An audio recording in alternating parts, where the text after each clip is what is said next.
मध्य प्रदेश के इंदौर में उस वक्त हड़कंप मच गया जब मालवा मिल एरिया में लकड़ी के कारखाने में आग लग गई और देखते ही देखते इस आग ने भीषण रूप अख्तियार कर लिया। आग देर रात लगी, चिंगारी कब लपटों में बदल गई पता ही नहीं चला। जैसे ही लोगों ने आग की लपटें और धुआं देखा, इलाके में अफरा तफरी मच गई। तुरंत पुलिस और फायर ब्रिगेड की टीम को सूचना दी गई। फायर ब्रिगेड की टीम आई, आग पर काबू पाने की कोशिश शुरू हुई। भयंकर आग को बुझाने में 3 घंटे बीत गए, जिससे लाखों की लकड़ी और अन्य सामान जलकर खाक हो गए। कारखाने में हुए नुकसान का आकलन अभी जारी है। आग लगने की शुरुआती वजह शॉर्ट सर्किट को बताया जा रहा है। ताज नगरी आगरा में विसर्जन के दौरान 13 लोग नदी में डूब गए, जिसमें से 4 को ही अब तक बाहर निकाला जा चुका है। उनमें से 3 की मौत हो चुकी है, जबकि 9 लोगों की तलाश अब भी जारी है। इस हादसे ने जश्न को गम में बदल दिया। जो लोग गाजे बाजे के साथ मां दुर्गा की मूर्ति का विसर्जन करने नदी पहुंचे थे, उनकी तलाश में गोताखोर जुटे हैं। नदी में डूबे लोगों की तलाश के लिए एसडीआरएफ, पीएसी के जवानों को लगाया गया है। नदी किनारे बैठे लोग टकटकी लगाए हैं कि काश डूबे लोग निकल आए, लेकिन इनका इंतजार लंबा ही होता जा रहा है। पूरा गांव गम के साथ साथ गुस्से में है। हादसे की खबर पर स्थानीय सांसद राजकुमार चाहर घटनास्थल पहुंचे, लेकिन आक्रोशित भीड़ ने उनको घेर लिया। सांसद के खिलाफ जमकर नारेबाजी की गई। सांसद के समर्थकों और सुरक्षा कर्मियों ने उन्हें बहुत मुश्किल से बाहर निकाला। उत्तर प्रदेश के मेरठ में एक वकील और कार वाले के बीच सड़क पर मारपीट हो गई। हैरानी की बात तो ये थी कि एक वकील के स्कूटर को टक्कर लगी तो बाकी के वकीलों ने मिलकर पुलिस वालों के सामने ही कार वाले को पीटने की कोशिश की। आरोप है कि इससे पहले कार वाले ने भी वकील को पीट कर उसके कपड़े फाड़े थे।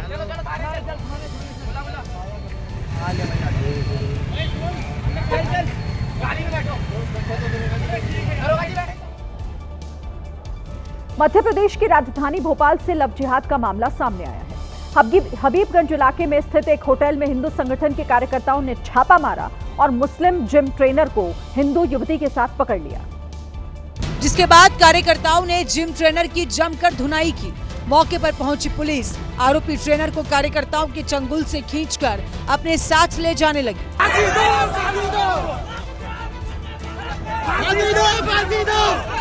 आरोपी को लेकर पुलिस तेजी से आगे आगे चल रही थी, जबकि पीछे पीछे हिंदू संगठन के कार्यकर्ता चल रहे थे।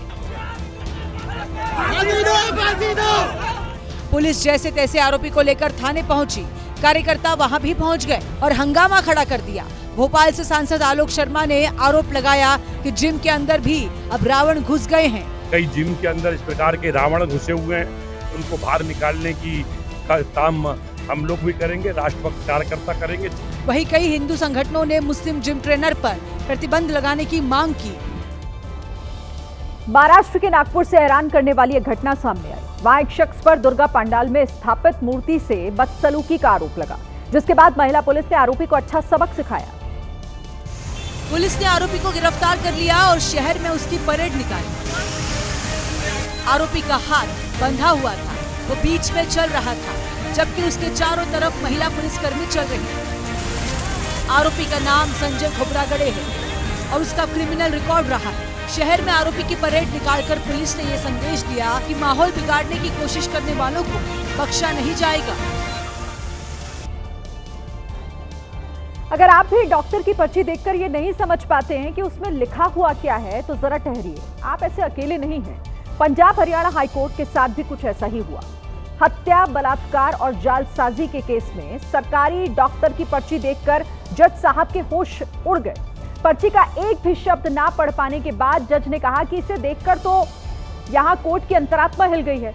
कोर्ट ने डॉक्टर्स की खराब हैंडराइटिंग की संविधान के अनुच्छेद 21 यानी जीवन के अधिकार का मामला करार दिया और फिर कोर्ट ने सभी डॉक्टर्स को आदेश दिया कि वो अपनी पर्ची में साफ अक्षरों में दवाइयों के नाम लिखें। डॉक्टर्स को डिजिटल प्रिस्क्रिप्शन पर जोर देने के लिए कहा गया। पंजाब और हरियाणा की सरकार से यहां तक कह दिया गया कि वो मेडिकल सिलेबस में हैंडराइटिंग की ट्रेनिंग दे। यूपी के बरेली में आज जुमे की नमाज के दौरान सुरक्षा के तगड़े इंतजाम किए गए थे। बीते शुक्रवार भयंकर बवाल हुआ था, जिसे लेकर प्रशासन हाई अलर्ट पर था। सुरक्षा के मद्देनजर इंटरनेट को अगले 48 घंटे के लिए बंद कर दिया गया था। बवाल की आशंका के चलते mobile internet, data service, SMS सेवाएं और ब्रॉडबैंड सेवाएं भी बंद थी, लेकिन अब इन्हें फिर से बहाल कर दिया गया है। सड़कों और मस्जिदों के बाहर पुलिस के जवान तैनात थे ताकि किसी भी तरह की आपात स्थिति से निपटा जा सके। इस सभी जगहों पर जो हमारे मजिस्ट्रेट्स हैं, हमारे जो पुलिस ऑफिसर्स हैं, सबकी तैनाती की गई है। बाहर से भी आए हुए हैं, जो हमारे ड्रोन कैमरों से निगरानी की जा रही। बरेली के अलावा शाहजहांपुर, पीलीभीत और बदायूं जिलों में भी हाई अलर्ट जारी किया गया था। कई धार्मिक गुरुओं ने भी शांति बनाए रखने और अफवाहों पर ध्यान न देने का ऐलान किया था।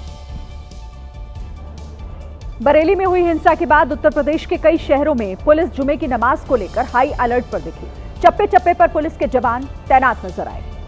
आसमान में ड्रोन से हर गतिविधि पर नजर रखी जा रही है, तो मुरादाबाद की सड़कों पर पुलिस के जवान फ्लैग मार्च निकाल रहे हैं। जुम्मे की नमाज को लेकर यूपी के संभल में भी पुलिस अलर्ट पर दिखी। खास तौर से जामा मस्जिद इलाके में ड्रोन और CCTV कैमरे से निगरानी की गई। कुछ ऐसी ही तस्वीरें बरेली से सटे पीलीभीत से भी आई, जहां चप्पे चप्पे पर पुलिस के जवान तैनात दिखे। पुलिस ने यहां फ्लैग मार्च भी निकाला। पिछले शुक्रवार को बरेली में हिंसा हुई थी, जिसके बाद यूपी के कई शहरों में जुम्मे की नमाज पर सुरक्षा व्यवस्था कड़ी कर दी गई।